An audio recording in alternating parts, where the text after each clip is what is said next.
sanguinária, porque matou os gibeonitas.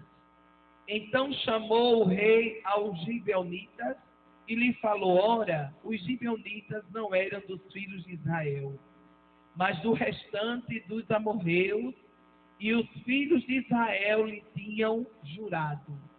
Porém Saul, no seu zelo à causa dos filhos de Israel e de Judá, procurou feri-los. Disse, pois, Davi aos gibeonitas: que queres que eu vos faça? E que satisfação vos darei para que abençoe a herança do Senhor? Então os gibeonitas lhe disseram: não é por prata nem ouro que temos questão com Saul. Olha, irmão, é com sua casa. Nem tampouco pretendemos matar pessoas alguma em Israel. E disse ele: que é, pois, que quereis que vos faça? E disseram ao rei Davi: o homem que nos destruiu e intentou contra nós, de modo que fossemos assolados, sem que pudéssemos substituir em termo algum de Israel, subsistir em termo algum de Israel. De seus filhos se nos dê 7 homens, para que os enforque ao Senhor em Gibeá de Saul, o eleito de Senhor. E disse o rei: eu os darei. Olha, mas é forte, viu? Porém o rei poupou a Mefibosete, filho de Jonatã. Lembra da aliança que ele fez com Jonatã? Que os seus anos de vida ele não ia que ninguém tocasse nos seus descendentes? Glória! Filho de Saul, por causa do juramento do Senhor que entre eles houvera, entre Davi e Jonatã, filho de Saul. Mas matou o rei os 2 filhos de Rispa, filha de Aia, que tinha tido de Saul, Armone e Mefibosete, como também os 5 filhos da irmã de Mical, filha de Saul, que tivera de Adriel, filho de Barzilai e Meolotita. E os entregou na mão dos gibeonitas, os quais enforcaram no monte, perante o Senhor. E caíram estes 7 juntamente e foram mortos nos dias da cega, nos dias primeiros, no princípio da cega das cevadas. Então Rispa, filha de Aia, tomou um pano de cilício e estendeu-lhe sobre a penha, desde o princípio da cega até a água do céu cair sobre eles. E não deixou as aves do céu pousar sobre eles de dia, nem os animais do campo de noite. E foi contado a Davi o que fizera Rispa, filha de Aia, concubina de Saul. Então foi Davi e tomou os ossos de Saul, os ossos de Jonatã, seu filho, dos moradores de Jabes de Leade, os quais os furtaram da rua de Betsai, onde os filisteus tinham pendurado, quando os filisteus feriram a Saul em Gibeá. E fez subir dali os ossos de Saul e os ossos de Jonatã, seu filho. E ajuntaram também os ossos dos enforcados. Enterraram os ossos de Saul e de Jonatã, seu filho, na terra de Benjamim, em Zelá, na sepultura de seu pai, e fizeram tudo o que o rei ordenara. E depois disto, Deus se aplacou com a terra. Irmãs, quando eu estava estudando esse contexto dessa história, a gente está observando, glória a Deus, que aquilo não aconteceu por um ritual, algo que se não tinha nenhuma causa. E lá no livro de Josué, capítulo 9, nós vamos entender, se você quiser abrir a sua Bíblia, a Bíblia fala que, vocês lembram de Raabe? Que quando Deus enviou 2 espias para lá, até Jericó, e naquele momento, Raabe era uma meretriz, uma prostituta, mas ela conhecia o poder do Deus de Israel. Quando ela ouviu falar que o Deus de Israel abriu o mar vermelho para o povo passar em pés de chuva. E outros sinais de maravilha que o nosso Deus é o mesmo que está aqui nesta tarde. E ficou a fama do povo de Deus. E percorreu a fama do Deus de Israel. E Deus tinha dito para Abraão que a sua descendência, eles iam entrar na terra prometida. Depois que o povo de Israel passa pelo mar vermelho, depois ele tem outro desafio. Após a morte de Moisés, Deus levanta Josué e eles encontram agora outro desafio para atravessar o Rio Jordão, que quer dizer aquele que desce.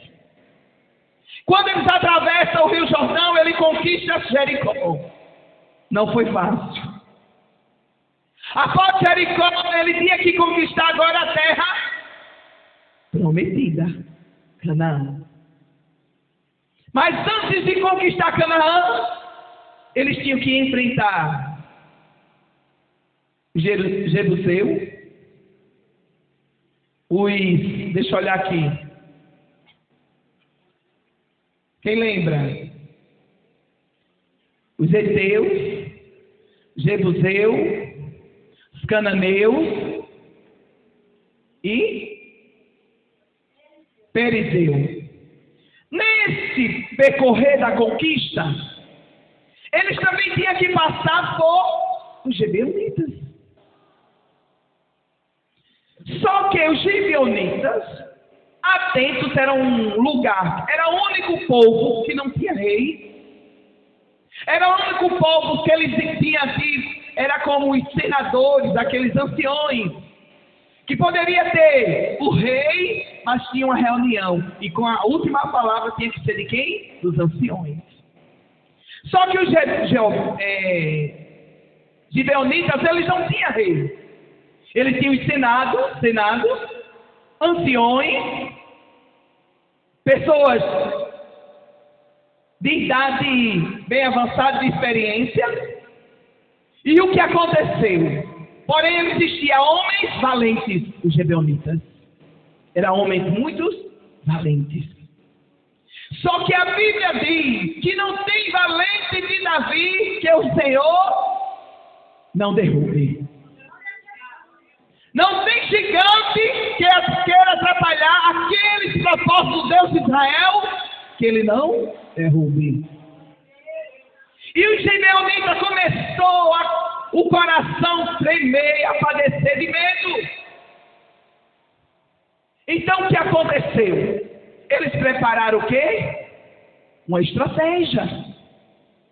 Pegaram vinho mais velho, já vencido, pão já ultrapassado.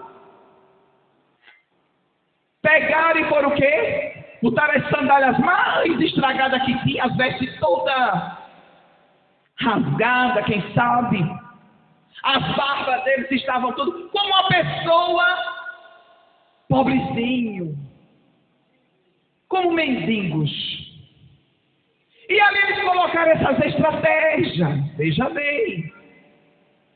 Aí, Josué não estava com aquela visão, por isso que Deus diz que a gente tem que pedir discernimento. O crente tem que andar com discernimento do que vem da parte de Deus e do que não vem.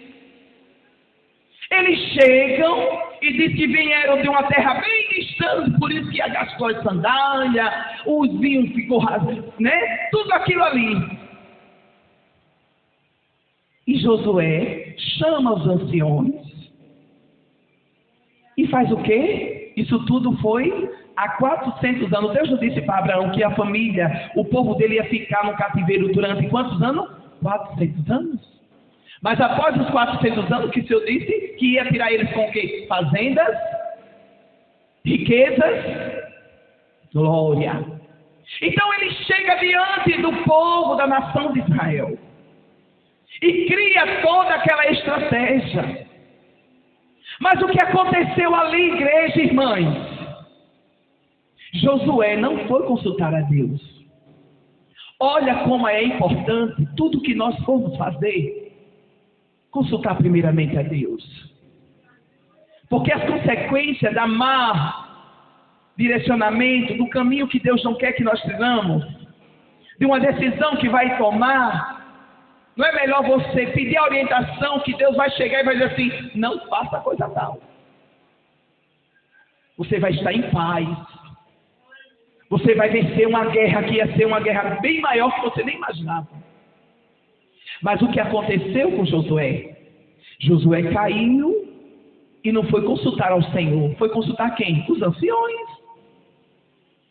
E depois de todo o contexto da história, porque, irmãs, o inimigo, ele tem estratégias. E não pense que ele vem na pouca coisa não, na coisa grande que você... Não, ele vem nas simples coisinhas.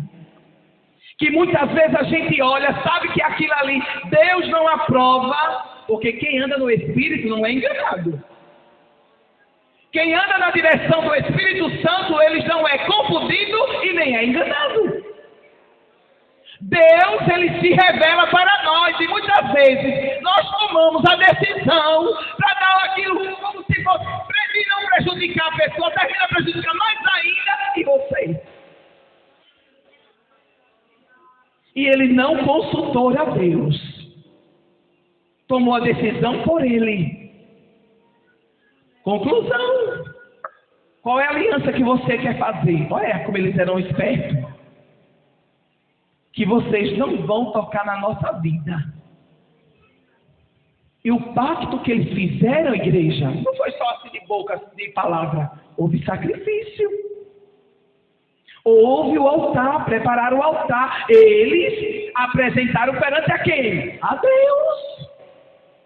E uma vez que você sacrifica, apresentando a Deus...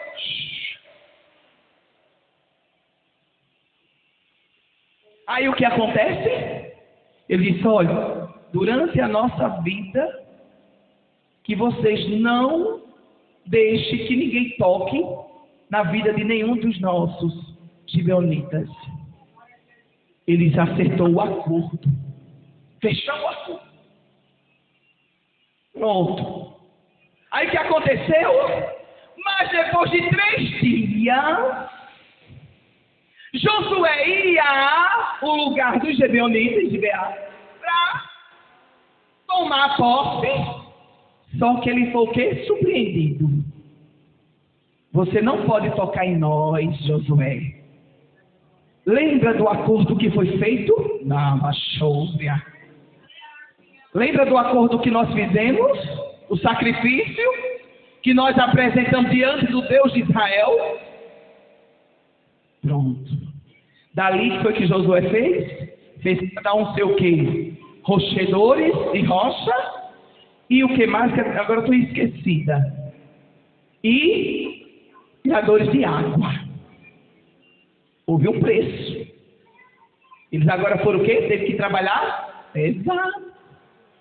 Rachando lenha.